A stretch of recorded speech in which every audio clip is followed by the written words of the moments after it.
Welcome to Music History Monday for July 18th, 2022. I'm Bob Greenberg, and the title for today's podcast is A Debussy Discovery. If you haven't already, please consider joining me on my subscription site at patreon.com/RobertGreenbergMusic, where I blog, vlog, podcast, pontificate, review, and bloviate 4 to 6 times a week. An oft-told tale worth telling again. Before getting into the date-specific event/discovery that drives today's post, permit me, please, to tell the story of the greatest manuscript discovery of all time. The ancient city of Jerusalem sits at nearly 2,700 feet above sea level. Less than 15 miles south of Jerusalem sits the Dead Sea, which at 1,300 feet below sea level is the lowest point on Earth. In November of 1946, 3 Bedouin shepherds, Muhammad edh-Dhib, his cousin Jum'a Muhammed, and his friend Khalil Musa, were looking for a stray goat, or a sheep, the story shifts, around the cliffs at the northern end of the Dead Sea. According to the story they told, Muhammad edh-Dhib threw a rock into a cave on the side of a cliff, thinking the stray animal was inside and that the rock would chase it out. Instead of hearing a frightened bleat, he heard pottery breaking. Lowering himself into the cave, he found 3 ancient scrolls wrapped in linen. Having climbed out of the cave and shown them to his companions, the guys went back into the cave and found 4 more scrolls, 7 in all. They put them in a bag, and on returning to their camp, hung the bag on a tent pole. It is believed that among the 3 scrolls Muhammad edh-Dhib initially removed from the cave was the great Isaiah scroll, the oldest complete biblical manuscript ever discovered. Muhammad edh-Dhib, Jum'a Muhammed, and Khalil Musa initially brought the scrolls to a Bethlehem-based dealer in antiquities named Ibrahim Ijha, who told them that they were worthless. Undaunted, the trio eventually found a buyer and sold 4 of the 7 scrolls, including the great Isaiah scroll, to the Syrian Orthodox Archbishop of Jerusalem, Metropolitan Athanasius Yeshu Samuel, for roughly $250, about $2,500 today. On November 29th, 1947, roughly a year after the scrolls were discovered, and on the same day the United Nations voted to create the State of Israel, a Jewish archaeology professor at Hebrew University named Eliezer Sukenik, 1889 to 1953, bought the other 3 scrolls in Bethlehem. He took the bus back to Jerusalem, carrying the scrolls in a paper shopping bag. In his effort to sell his 4 scrolls, Metropolitan Samuel placed an ad in the Wall Street Journal on June 1st, 1954. The ad read, quote, "Miscellaneous for sale. The 4 Dead Sea Scrolls. Biblical manuscripts dating back to at least 200 BC are for sale. This would be an ideal gift to an educational or religious institution by an individual or group. Box F206, The Wall Street Journal," unquote. After extended negotiations held at New York City's Waldorf Astoria Hotel, those 4 remaining scrolls were purchased on behalf of the State of Israel for $250,000, roughly $2.5 million today, by the Hebrew University professor Benjamin Mazar, 1906 to 1995, and the son of Eliezer Sukenik, the Israeli soldier, politician, and archaeologist Yigael Yadin, 1917 to 1984. Those 7 scrolls, found by 3 Bedouin shepherds that day in November 1946, the first of the Dead Sea Scrolls to be found and today owned and treasured by the State of Israel, collectively comprise the single greatest manuscript discovery of all time. I have offered up this extraordinary story because, after the Dead Sea Scrolls, any subsequent discovery of a manuscript or manuscript seems rather, well, less significant. Nevertheless, on July 18th, 2003, 19 years ago today, a newly discovered work by the great French composer Claude Debussy, 1862 to 1918, was publicly performed for the first time by the French pianist Jean-Pierre Armengaud, born 1943. That premiere performance took place in a church on the Swedish island of Bleat.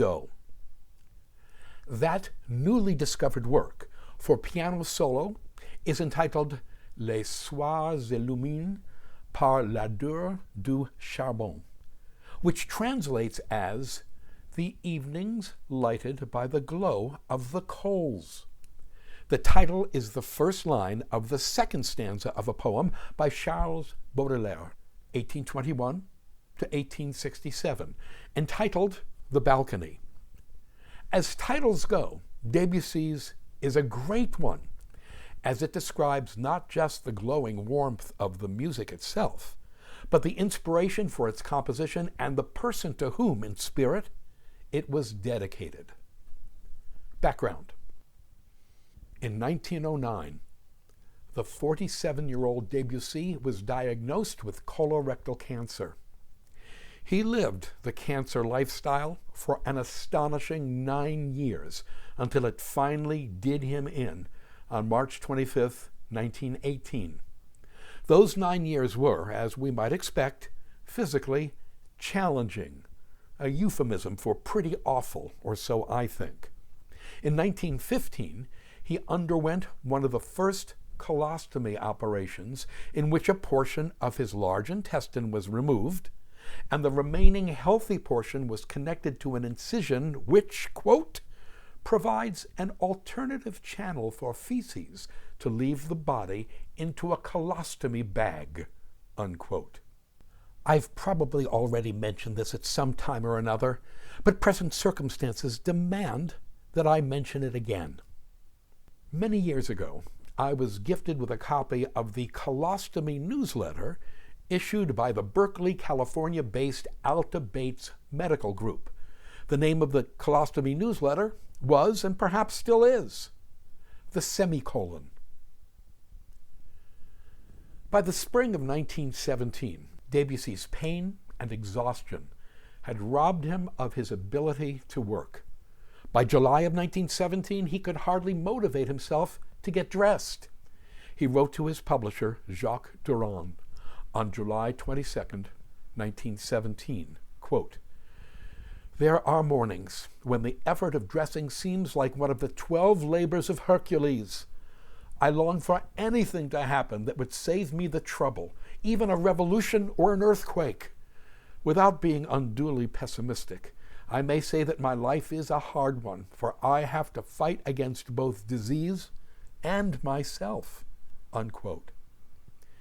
It appears that Debussy composed his final work some 4 months before writing that letter, in March or perhaps February of 1917. That work was the short piano piece entitled The Evenings Lighted by the Glow of the Coals. The winter of 1917 was a cold one. World War I was in its 3rd year, and shortages of every kind were straining the French population. Among the worst of those shortages was coal, with which to warm houses and cook. On February 9th, 1917, Debussy wrote his friend and fellow composer, Gabriel Fauré, quote, "The cold, the scramble for coal, This whole life of domestic and other miseries gets me down more and more every day, unquote. The genesis of The Evenings Lighted by the Glow of the Coals is tied up entirely with the issue of coal. For someone who lived off royalties from music sales and proceeds from concert performances, the war and his illness were a combination 1-2 punch to Debussy's finances. By the late winter of 1917, Debussy hardly had the money to pay for coal, and he, his wife Emma, and his 12-year-old daughter, Claude Emma, nicknamed Chouchou, were facing the prospect of freezing in their otherwise lovely home at 23 Square d'Avenue Foch in Paris. But freeze they did not, thanks to their coal merchant, one Monsieur Tronquin. Tronquin knew who Debussy was, understood the circumstances of his health and finances, and he kept the coal coming in. On February 1st, 1917, a grateful Claude Debussy wrote to Tronquin, quote, "My little girl jumped for joy when the coal arrived. These days, little girls prefer sacks of coal to dolls," unquote. By the end of February 1917, Debussy decided that he needed to express his gratitude to the coal merchant Tronquin, quote, "in a more personal way," unquote. The result was a 2-page, 24-measure work for solo piano appropriately entitled The Evenings Lighted by the Glow of the Coals, which was composed in either late February or early March 1917. We must assume that Monsieur Tronquin treasured Debussy's manuscript because it was carefully stored and preserved in a trunk. Perhaps it was a bit too carefully stored, as it wasn't discovered in that trunk in Paris until 2001. It was published in 2003 by Debussy's longtime publishers, Editions Durand. The premiere. The French pianist and Debussy specialist Jean-Pierre Armengaud was tasked with giving the piece its premiere in Paris in May 2003, but for reasons I cannot discover, that concert was canceled. Instead, the premiere took place a few weeks later, 19 years ago today, in the Bleat church in the Baltic archipelago of Roslagen, as part of a French-Swedish music festival organized by the Paris-based Swedish composer David Lampel. At the time, David Lampel told the Associated Press, quote, "This is the first unknown piece by Debussy that has been found since his death in 1918, and the last piano piece he wrote," unquote. The linked performance features the French pianist Alain Planès, born 1948. It was recorded on March 11, 2018, at the Radio France Auditorium in Paris. Okay, so maybe not a Dead Sea Scrolls level discovery, but dang, a really cool discovery nevertheless. And something to look forward to. For those Debussyites and Debussy-philes among you, I know that I would never play host to a Debussy-phobe. I'd let you know that we have a major Debussy anniversary love fest coming up, as Music History Monday will celebrate Debussy's 160th birthday on August 22nd, 2022. Thank you. To sample and download one or all of my many courses on subjects musical produced by the Great Courses/The Teaching Company, please visit my website at robertgreenbergmusic.com.